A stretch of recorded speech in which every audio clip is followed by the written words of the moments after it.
The Plank, presented by Ram, continues on ABC Action News Now. All right, well, it's that point in the show where we want to throw someone overboard because, well, they didn't quite perform up to even mediocre standards. In other words, well, they sucked. They sucked, yeah. And sometimes it only takes one mistake, and it was a big one. And it was a turning point of that game yesterday. So, ladies and gentlemen, this week's victim of the plank, Jacksonville Jaguars running back Corey Grant.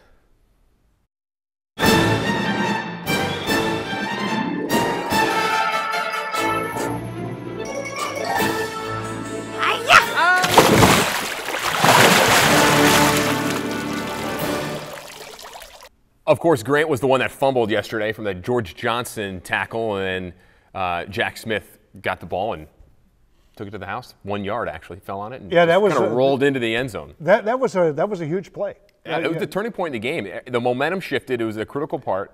Yeah. And, that was their first Buccaneers fumble recovery for a touchdown since 2011. Yeah, and one thing, there were so many defining moments in that game. I talked a little earlier about the defense. I'm still concerned about their secondary. Both their safeties got hurt yesterday. Yeah. They were really having and that last touchdown pass that Bortles threw, I had a perfect angle at the press box of that. I mean, I could have been standing right behind him and watched this. I don't know how that ball got through defenders. Yeah. But it was such a perfect pass. But those kind of things just can't happen. And I'm sure that the coaches are sitting back right now going, okay, great, we beat them 38-31.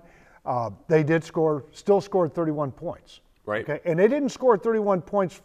Defense didn't help them out. That's 31 from the offense. Yeah, 4 touchdown passes from Blake Bortles. That secondary is going to need some work. I think it's going to be interesting to see what the Buccaneers do with this bye week, because they'll face Washington in 2 weeks, how they're going to respond. Do they lose some of this momentum? This is going to be some great time for them to get healthy. How are they going to respond? How are the coaches and players are going to be able to build on this? Because let's just be honest, this came at a perfect time heading into the bye week. But then again, it could also hurt them if they, lose a little bit of that going into the bye week and not being able to, capitalize on that, I don't know, you could say momentum. One thing I hope they do is they get healthier because they are really banged up. There's a lot of guys injured. Yeah.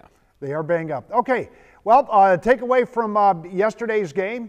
First of all, mine, I thought big day for the offensive line. Great job. Doug Martin should buy them all dinner. No turnovers by anybody. Rainey's return on special teams I thought was fantastic. And then it was Connor Barth, who was perfect, not only field goals but extra points, which in my estimation, the unsung hero and really MVP. You could put it in caps or small letters, either way. Yeah, special teams was great yesterday. Doug Martin was great yesterday. They pounded the rock, and they did it well, and Doug Martin had a great day. We've talked about that all. They limited the turnovers big time. Jameis Winston did not turn it over. He talked about that, and that was crucial for the Buccaneers. No momentum drives.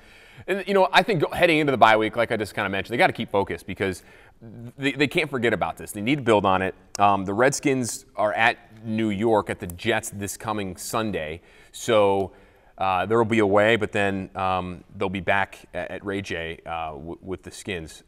So I think it will be interesting to see how they kind of react to this going forward. Yeah. Okay. Well, that's going to wrap things up here for the Plank this week. Hey, listen, the Buccaneers, as we've been mentioning, go on a bye week, and so will we. The Plank will pick up on Monday, October 26th, after the Buccaneers-Washington Redskins game. For John Sable, I'm Tom Corrin. Enjoy the rest of your day.